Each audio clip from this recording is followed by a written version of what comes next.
Case review. So, what's up everyone? My name is John Albert D. Bancos from Diploma in Computer Engineering 3-2 and welcome to another video. So, in this video will be my last video on our CPA loss because it is our final. So, congratulations! Then, ayan. Let's get started to this case. So, this case is about the GR number 247348. It is held on November 16, 2021. So, it is about Christian Cadanas y Cabias, or the petitioner, versus the people of the Philippines, the respondent. So, the decision is before the court precision certiorari under Rule 45, the revised Rules Code assailing the decision dated September 17, 2018 and resolution dated May 9, 2019 rendered the Court of Appeals in the CAGR number 40298 affirm modification of August joint decisions of the Regional Trial Court of Valenzuela City Branch 270 in the criminal case number 215V17 and 216V17, finding Christian Cabanas the petitioner guilty of Section 4 Republic Act number 10175 in relation to Section 4A, 3B, and C5 of RA 9775. So, ayan yung decision. Pero ano nga ba meaning yan? So, before I'll dive further right into it. So, what is all the case all about? So, the case is all about a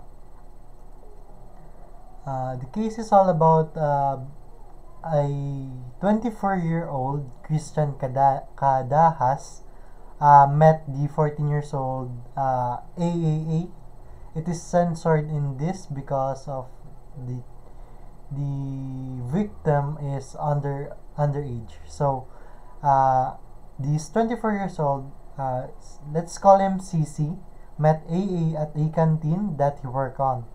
Their relationship began after AAA siblings informed that Cadahas of her interest in him. Despite initial hesitation, they started communicating on Facebook Messenger and become romantically involved. On April 2, 2016, AAA mother, let's call him BBB, discovered explicit message on AAA's Facebook account revealing that Cadahas has been persuading to meet him in a motel and send him explicit photos. Subsequently, BBB reported the matter to the authorities, leading to the filing of the charges against Cadahas. So, nakasad din dito na present yung case na yan with the screenshots on the ruling of this. So, here are the section 9775. So, ito yung medyo kaya pinabayaan, hindi siya pinabayaan. Kaya inalaw ng court natin na gamiting evidence yung screenshots. Kasi if you're talking about the law, sabihin natin na yung ibang cases are not or cannot be proven with screenshots alone, lalo na yung on the past days like 2016. I know 2016 that screenshots or rather messages on Facebook can be inspect element and then changes, but in this court or in this case rather, it has been allowed by the court to use screenshots. So here are the records of conversation. Should I think I shouldn't present this, but it's quite it's quite demanding of the CC or the male or the 24 years old. Let's call him CC. It is persuading AAA to send her some private pictures and Jesus, okay. Yung ganun.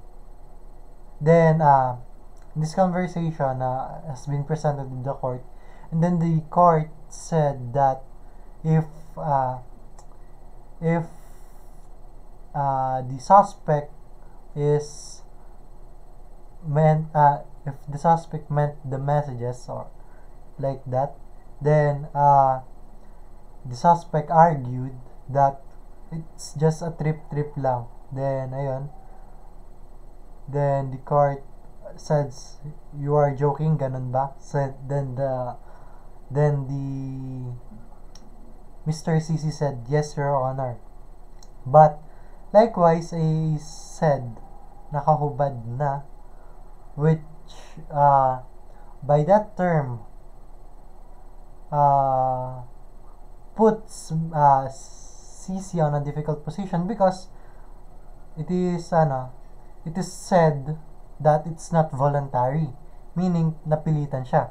So under the sections of 4A and 3B of the RA number 9775, there was evidence showing that it is violating the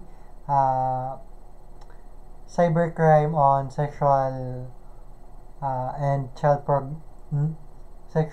child pornography law on the Philippines. So, next, what are the facts of the case? So, the facts of the case are, first, Mr. Cadas is 24, meaning he's right of age, and then the victim is 14 years old, underage.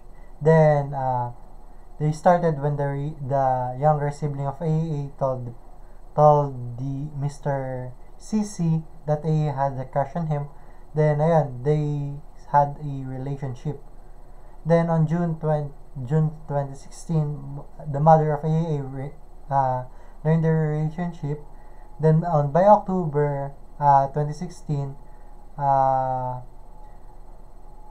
the mother said that AA is luring her children or her daughter to meet him in a motel.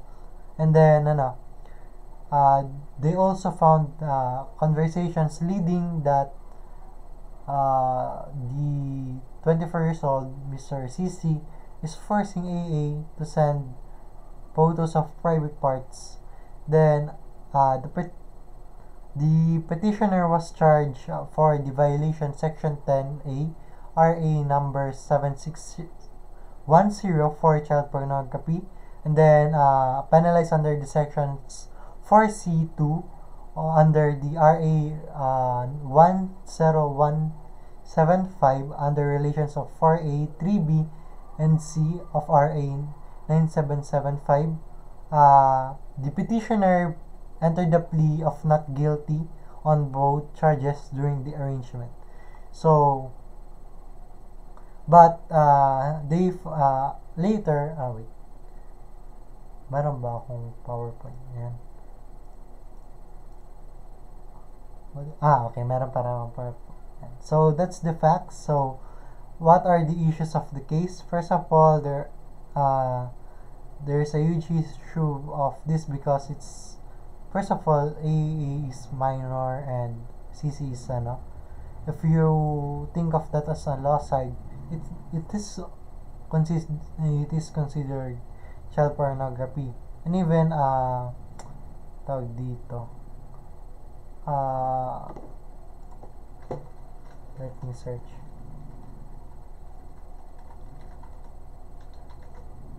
On the Philippines law. So, it is falling also on the RA 6809, which is below the age of consent. So, ayun pa. So, if this case was also violating that Republic Act of the Philippines. So, ano pa bang nandito? Same issues with actually I found an issue on using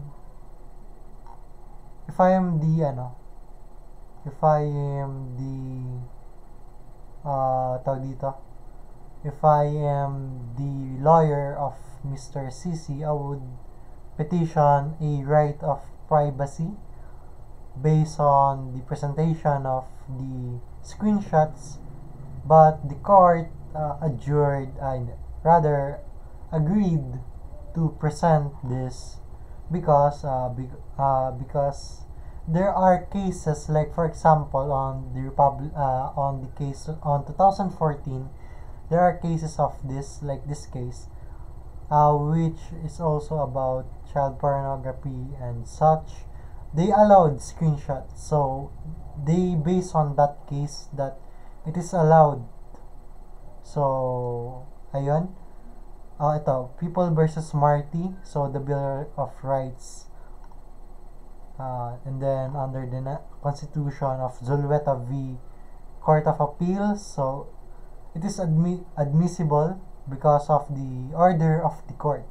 So the claims of the lawyer of Mr. CC is that of right of privacy, and then screenshots cannot under that the Republic Act of Republic Act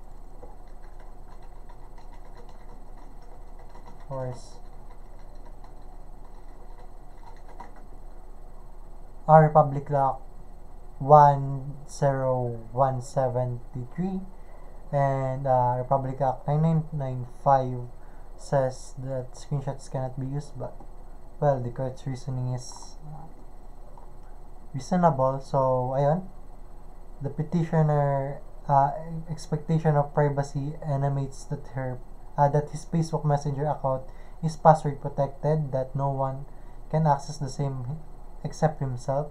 Then ayun, the photos were obtained from the account because AAA, who he gave his password, had access to it. So at yung rulings, yung messages is from the account of Mr. CC. Then si AAA pala is may alam or binigay ni Mr. CC yung password, meaning that he gave Miss AAA the right on his privacy. So there is no violation of privacy as we speak of. So the petitioner failed to raise his objection to the admissivity of the photos during the proceeding of the RTC, meaning the basic rule that the exclude evidence, the objections to admissivity were evidence and made in the proper time and the ground. So based on that sentence alone, we can say that the ruling of the court goes to the side of Miss AAA. Then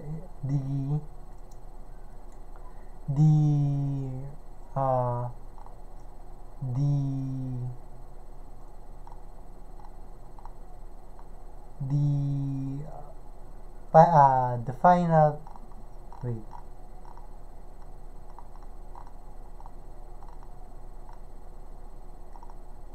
is the rule. Ayan, they found guilty of I already said it. How much is he fined then? Let me check. Fine. Oh, he is sentenced in reclusion temporal and pay a fine of 1 million pesos. So, ayan. He paid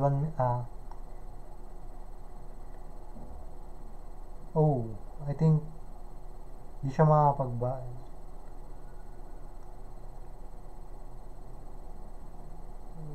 There's no relevance. Dismiss the charges. So, ayan nga, fine na guilty of 1 million pesos and reclusion temporal, meaning of temporary harassment. Then, hanggat hindi niya nababayaran yung 1 million, hindi siya papakawalan. So, what are your takeaways or learning from this case? So, first of all, pag gagawa ka ng ganun, or wag ka nang gumawa ng ganon. Pero they found out that this case rather is screenshots can be used under the comprehension of other laws if you give your password. So, ayun yung rulings ng court. So, another one, if I'm the lawyer, actually, if I'm the lawyer of Miss AAA, I would also do the same and then ask for further more elaborations on such screenshots because we're not given on the full context here in the case. But then another one is I would also add the law for it's child pornography. If you could also add the law on the right of age of consent in the Philippines because it is underage. So you can press charges on that, on relationships, on that, not on child pornography, but you can also press charges on that thing. And then if I am, what do I learn? So isa na rin sa wag kang gumawa ng kababuyan sa internet. I'm speaking in Tagalog here.